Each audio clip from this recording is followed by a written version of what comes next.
So I'm very thankful to organizers for inviting for this very nice conference. It's the second year I participate here. So I will be talking about neurophysiological predictors of brain-computer interface. So it will be with a little bit more neurophysiological and technical details. So mostly I will be talking about predictors of sensorimotor BCI. So specifically, I will update you about the role of oscillatory signals, signal-to-noise ratio, and how they can manifest in amplitude modulation, which plays a paramount importance for BCI. Then I will show you how temporal dynamics in neuronal signals and the proximity to so-called critical state benefit tremendously brain-computer interface. And finally, I will show you how the integration of motor and somatosensory information through functional connectivity also actually biases in a good way your performance in BCI. So now I will mostly talk about sensorimotor BCI, as I mentioned, and I will primarily focus on motor imagery. So kinesthetic motor imagery is defined as a mental neuronal simulation of an action without activation of the effectors. So there is a very nice recent meta-review study showing that motor imagery shares a lot of neuronal activation similar to movement execution, including motor areas and even cerebellum. So now activation of these neuronal structures is important for effective modulation of sensorimotor oscillations, which serve as a main source of a control signal. So now, of course, sensorimotor BCI is of a paramount importance, as we also heard during the previous talks, for rehabilitation in stroke. So now, just to show you briefly the sensorimotor features in BCI, this is a classic example of imagining, for instance, left and right hand. And what you see here, when you're imagining left hand, you have activation over the contralateral hemisphere. And this activation is manifested in a massive suppression of sensorimotor oscillations. So the same thing happens when you're imagining right hand, you have activation of the left hemisphere. So I will be talking about these signals which serve as a basis for sensorimotor BCI. So now just briefly to tell you our main pipeline for Berlin brain-computer interface, which we repeatedly use in our studies. So of course we start with raw data, and then people are doing training with imagining different limb movements, let's say hand movements or leg movements. So then we have heuristics for finding the best frequency range and time interval. And then on the basis of this information, we are having this common spatial pattern analysis, which extracts neuronal components, which are best discriminating variants of neuronal signals between different classes. Then you can feed in this information to classifiers, which could be based on SVM. In our case, it's LDA. And then naturally, you can apply all of this pipeline to either test data or to online data. So now, there have been a paper in 2010 when our researchers showed that the success in performing brain-computer interface depends on the height of sensorimotor peak, which you can measure with C3 and C4 Laplace. So now this height of the peak is measured as how much oscillations stand above the 1/f part of the spectrum. And what was shown that the stronger you have this peak, the better is your brain-computer interface. So now I would like to show you neurophysiologically what it means, because the fact that you have strong oscillatory power does not necessarily mean that you will be a good performer. So there should be a neurophysiological explanation for this. So now this is a study which I would like to show you how so-called attenuation of event-related desynchronization of oscillations look like in the same subject when you bin your responses or group your responses on the basis of pre-stimulus sensorimotor or alpha oscillations. So what you can see is that if you have very strong sensorimotor activity in pre-stimulus interval, then you will have a massive attenuation of oscillations. So this beautiful contrast actually leads to a possibility to have a very effective feature of brain-computer interface. Because if you have trials or if you have subject with very small pre-stimulus activity, then the noise might be so high that it will be kicking post-stimulus interval amplitudes of oscillations up and down, so the discrimination between classes will not be very strong. So it's actually all about making a contrast between pre-stimulus and post-stimulus activity.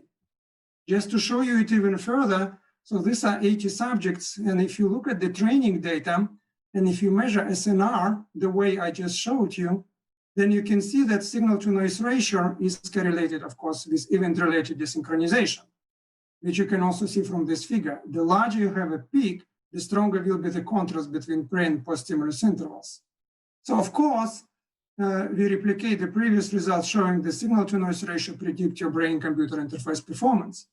But what is more important, that if you look at the strengths of the prediction, it is even stronger if you measure the strengths of EAD in the training session, which predicts BCI accuracy in a better way. Again, the main result is that the peak, the height of the peak and the spectrum is important, but even more important is the way your amplitude modulation occurs in sensorimotor oscillation. So this is the most important part. So now we move to a second part of predictions, and this relates to temporal dynamics of sensorimotor oscillations. So now I would like to show you here 10 minutes of amplitude envelope of mu oscillations. So basically, if you look at the way the amplitude of oscillation is changing in time, then you can see that regardless at the time scale at which you look at the activity, it qualitatively looks exactly like what you see at 10 minutes. So if you look at the activity at 10 minutes versus, for instance, 30 seconds or 10 seconds, then you can see that there are bursts within bursts of sensorimotor oscillations. So qualitatively, it looks like there is kind of a self-similarity structure. And this self-similarity structure is very typical for complex systems, for any physical complex system. And of course, the brain is another example of a very complex system where the part looks like a whole. So now these systems often refer to the class display so-called critical dynamics. And just to show you what it means for neuronal activity. So imagine that you have neuronal networks and there is a different probability of each neuron to excite any other neuron. So if you look at the upper panel here, if the probability of any neuron to excite any other is very high, then as time goes by, there is a complete saturation of networks. So you can imagine that it's not possible to code information in this case. Another extreme is when you have a very low probability of excitation. And as time goes by, there is a complete termination of activity, also not very useful. But you can imagine that there is an intermediate level of excitation and inhibition where the activity could be present as time goes by. And actually at exactly this state, you have the richest repertoire of neuronal dynamics. In previous studies, both empirical in vitro studies and theoretical showed that exactly these intermediate metastable states correspond to the largest dynamic range of stimuli, which neuronal networks can process, to the best information transmission and information capacity. So now we can also measure these critical dynamics non-invasively with EEG, using an idea of long-range temporal correlations, which are typically present in complex systems at a critical state. So in this case, we extract amplitude envelopes of oscillations, and we measure so-called autocorrelation between these envelopes. Well, autocorrelation shows you how the signal is correlated with itself when being shifted by a specific amount of time, tau. So we say that autocorrelation decays slowly according to power law, and that in turn indicates a presence of long-range temporal correlations. So in order to measure this decay, we use the trended fluctuation analysis, which shows you how the variance of the signal is changing depending on the time window at which you measure this variance. So typically, the scaling exponents, which is also called Hertz exponent, is 0.5 for white noise. And if you have it somewhere in the range between 0.5 and 1, then it indicates persistent correlations, which are typical for critical systems. And there are theoretical papers showing that the closer you get with LRTC to the value 1, the closer you get to these critical states. So now what we hypothesized that neuronal networks in different subjects, which are closer to this neuronal, to this critical state, they would be better off for performing brain-computer interface, because in brain-computer interface, neuronal networks need to do a fast switching and then between different neuronal states, and they also have to encode different sensorimotor memory states. And as I told you before, exactly these operations are maximized at the critical state. And this is indeed what we showed. So if you have here 90 subjects, where the performance of subject is sorted in an ascending order in such a way that the best performing subjects are on the top here, the long-range temporal correlations, which are also called Hurst exponents, are decoded, are actually displayed here in color. So the red means stronger correlations. And what you can see here, that if we measure LRTC before online BCI sessions, then the subjects performing brain-computer interface in the best way, they also happen to have strongest long-range temporal correlations approaching value 1. And of course, we carefully control for signal-to-noise ratio in order to make sure that the effects we observed are not due to trivial effects of the amplitude of oscillations. So now, in order to convince you further that criticality might indeed exist in sensorimotor networks, we recently did a study where we investigated long-range temporal correlations and criticality, not only in ongoing oscillations, but rather using a probing approach. So what we had here, we would have a median nerve stimulation, for instance, stimulating median nerve 1,000 times with an interstimulus interval of 700 milliseconds. So then what we did, we were able to extract in single trials the amplitude of N20 response, as you can see here. So this is a very beautiful response because it allows you non-invasively to track excitatory postsynaptic potentials on pyramidal cells on the fourth layer. So yes, you can be that specific in time and in space. So now the idea was that we wanted to see how the amplitude of these responses is changing as a function of time, because if it fluctuates in a certain way, that would again demonstrate that we have criticality in our sensorimotor networks. And indeed, we did also inverse modeling. We showed that our activity originates from area 3B, from a hand area, so it's all nice. And just to show you that, for instance, this is a specific example from one of the subjects where you see all 1,000 trials. You see this beautifully extracted N20 response in single trials. And if you look at it, how it is manifested in time during the experiment, you see that it fluctuates. And when we do this scaling analysis, again, we detect the scaling exponent around N20 latency, which shows the presence of critical states. So now again, this is another confirmation that criticality might exist, and you can detect it with probing approach.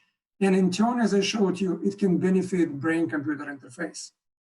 So now I would like to move to the third part, and this is about the importance of integration of information between motor and somatosensory networks. So now what we would like to show in this study is to show that there are benefits when you train your classifiers using both motor imagery and functional electric stimulation.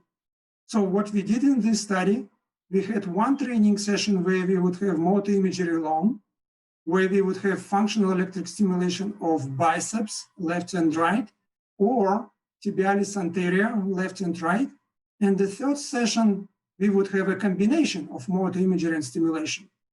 So now the main idea here was to show that once you have a combination of motor imagery and stimulation, you are mimicking like real movements because you're not only imagining, but you're also receiving a feedback. So now I would like to show you a scheme for the analysis. Please don't be intimidated by this. I will guide you through this. So now again, we had different runs, training runs for motor imagery, for pure stimulation, and for combined motor imagery and stimulation. And then, of course, we would do the pipeline, which I showed you before, CSP, LDA. But the most important part is here. So in our test data set, we would apply CSP patterns to pure motor imagery.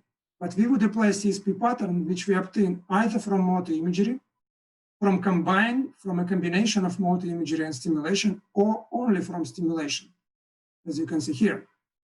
So now And if, indeed, what we were able to show that if you look at the worst motor imagery class pair, then the arrow for combined use of classifiers when you use stimulation and motor imagery will be smaller. You can see these points going along this main diagonal to the right than if you use CSP trained only on motor imagery.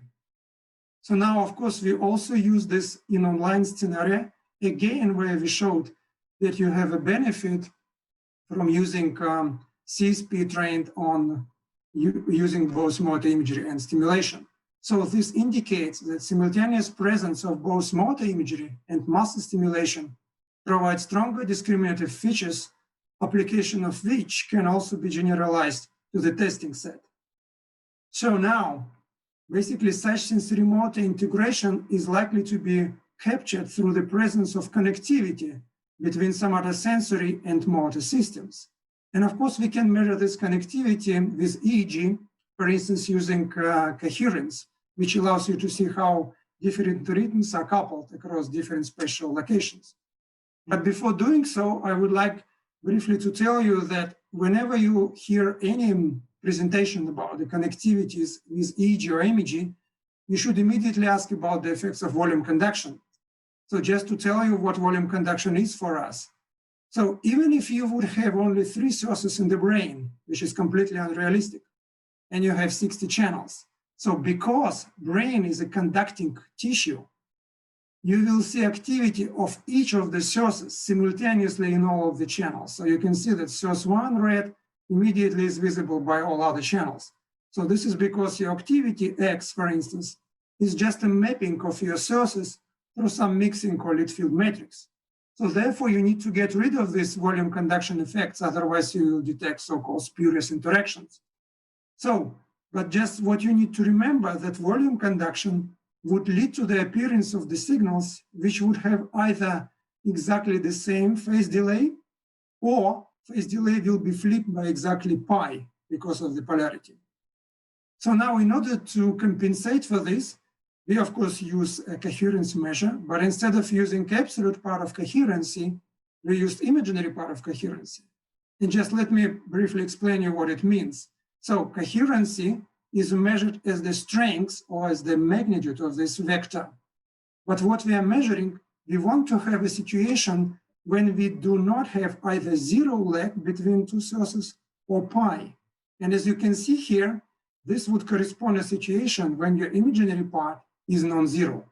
So by using not an absolute value, but an imaginary part of coherency, you can actually detect interactions which would not reflect spurious, but only genuine activity.